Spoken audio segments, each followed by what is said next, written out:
Hey everybody, welcome back to the shop. I'm Izzy, and today we're building a kind of a fun, high-tech-ish camera mount system so we can do lots of filming very quickly, a lot faster than you could make adjustments on a tripod, and we can get some really crazy cool angles with our system.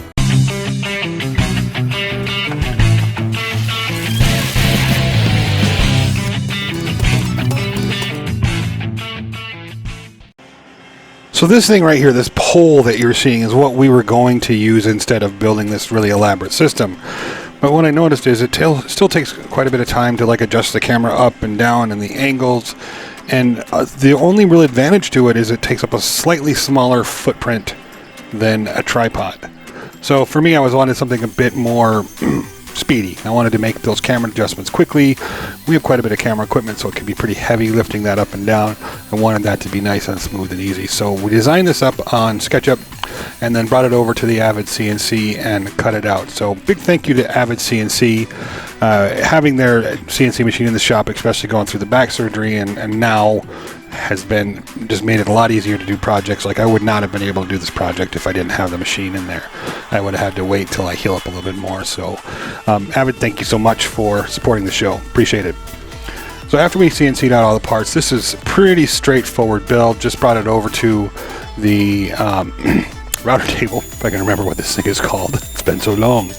And routed everything over, or any exposed parts or parts that would be kind of out in the open where you could rub up against them. We wanted those to be not sharp, so routed those over.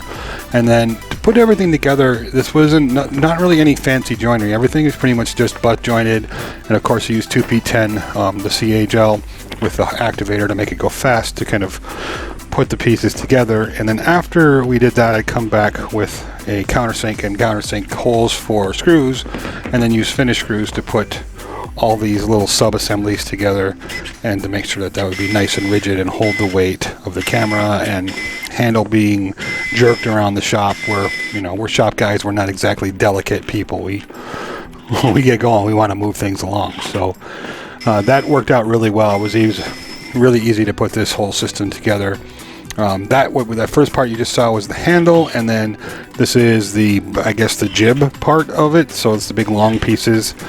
Now with this system, we did a parallelogram, and for what we're doing right now with it, this will make sense at the end of the video. This wasn't necessarily necessary. You could have just done one arm that came up with another system that points the camera in up or down. But for things that we want to do with the future, with this, having that parallelogram that keeps the camera on one particular plane is important, and that'll make sense down the road when we share that on Instagram or when we do an update video for the system.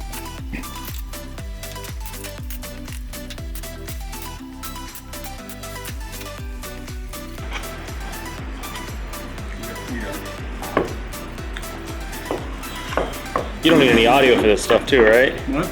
You're not doing any audio for this? I'm going to do voiceover. Okay. So after the arms and all the sub-assemblies were put together, it's just time to make the body or the pole that everything attaches to.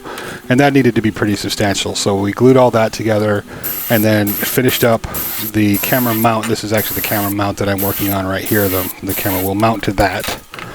And then started putting all the assemblies together.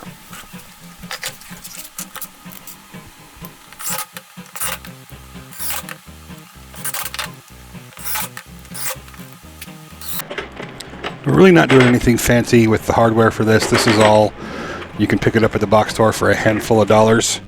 So in this project we have roughly a sheet and a half of 5x5 plywood. So this is Baltic birch that came in 5x5 sheets. So in a 4x8 sheet you could probably lay this out minus one of the bigger locking parts, which really doesn't need to be there, I guess, on one sheet of 4x8 plywood. And in this case, if you were to buy like a nice quality birch plywood from like Home Depot or Lowe's, it's going to cost you right in the $45 range in our neighborhood. So you could build this whole thing for right around 50 bucks.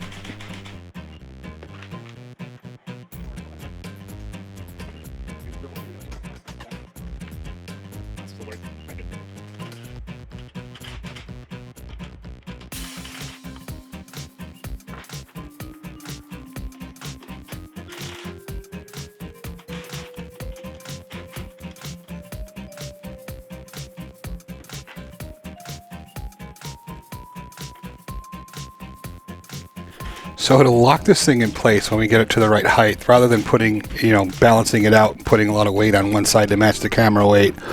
We really didn't need to do that. In fact, you don't really have to use the lock, and because the weight kind of evens out, and we tighten the bolts down, so there's a little bit of friction there. But just to be safe, we went ahead and put this hold down clamp on the little wheel side of the parallelogram, and that just locks it in place. So we move it to a certain height, we can hammer that down. That's going to lock it there, and if we're dragging it around or whatever, we know that we don't have to worry about it changing height. So it's a woodworking shop, why not use a hold down clamp? It worked really well. So this is the secondary system here. This is what we're working on now, and it ended up, I changed it a little bit. I put a big longer neck on it so we had more leverage to move the camera up and down. Again, that'll make sense towards the end of the video here. So I can actually take this secondary system off, mount the camera directly to the parallelogram, and that keeps the camera consistently at the same level up and down, or keeps the camera pointed in one direction. With this system, that mounts on top of the parallelogram, I can use a lever to point the camera down at the ground or pull it and point it up, so I can change the height and change the angle of the camera to point it at something all the way from the back end of the jib, and I can do it, or the camera guy can do it within seconds. I mean, just literally pull the lever to move it up, pull the lever to move the camera down or forward. Bob's your uncle, you're ready to record the next shot. And I think for us, with Brad and me working together now, it's just being able to make those transitions as quickly and as seamlessly as possible. It helps us in our video, just getting videos done faster. And if you can go from one shot to the next really quickly, you not only do you save that little bit of time, but you also end up with saving yourself some distraction. Okay, so this is the camera mount system. Let me turn these lights off. We have lights mounted to it because it's nice to get a good, nice, even spread of light wherever we're recording. We have a shadow hood to it, which we probably not going to use inside. That's going to be more of an outside thing. And then come on over here. I'll show you the other details. So to adjust the height, we have our little stop, we just use this handle here. We can adjust the height of it really, really quickly from way up here to about 7.5, 8 feet high, down to as low as about 4 feet, just shy of 4 feet. So to move the camera, we have a simple lock here. We can just loosen this up, and a handle here where we can turn the camera. So if you look over here, you can see the camera going to whatever angle we want. A couple of changes we're going to end up probably making is this is going to be a straight instead of this curve right here to lock this in place. And we need to get our lights mounted a little bit better for some of those drastic, when we're doing something really drastic. So if this was way down, like so, we have a little bit of catch right here. So those are things we're going to work on, and we will share all the improvements we make over on our Instagram page as we're moving along. So I'm probably going to give this a longer arm, some stop positions here, and this may very well change to some kind of lock right here too. Not sure, but as for now, we're going to use it like it is, see what we like about it, what we don't like about it, and we'll make improvements.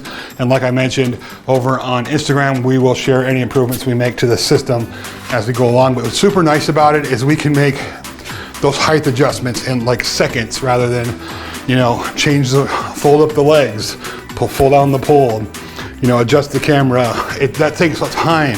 And now I'm a camera guy who's recording on a cell phone right now, so sorry. So now we can make really quick height adjustments with the camera, and then we can adjust the camera to the angle that we want really quickly as well. We can just move it to whatever angle we want, lock it back in place. And back here, you see the camera guy's got a really nice big screen, so he can see what's going on. And then we have our controls right here, so you can take a picture, you can record, do the panning in and out right from there. And then if we need more functions than that, there is a remote available for the camera as well. But quite honestly, we don't really ever use that, so we could use the remote to get all the other functions, like we could change settings as well on the remote if we wanted to, but I don't see that we use them that much, do we? So this is our system, and so far so good. Obviously a couple of little small changes. Brad's gonna use it for a couple of weeks. Being able to move this is gonna mean we're gonna be able to make videos faster, which is super exciting. And hopefully with the lighting setup and everything else, a little bit better quality stuff. One of the nice things about this is that we can like push this right over the top of a table saw blade or over the top of the CNC, or even over the top of our work area and get straight down images, up, images, that kind of weird angle images that we would not otherwise really be able to get with a tripod. So excited about that as well. I hope you guys enjoyed this build. Don't forget to like and subscribe if you're not already, of course, and we will see you on the next video.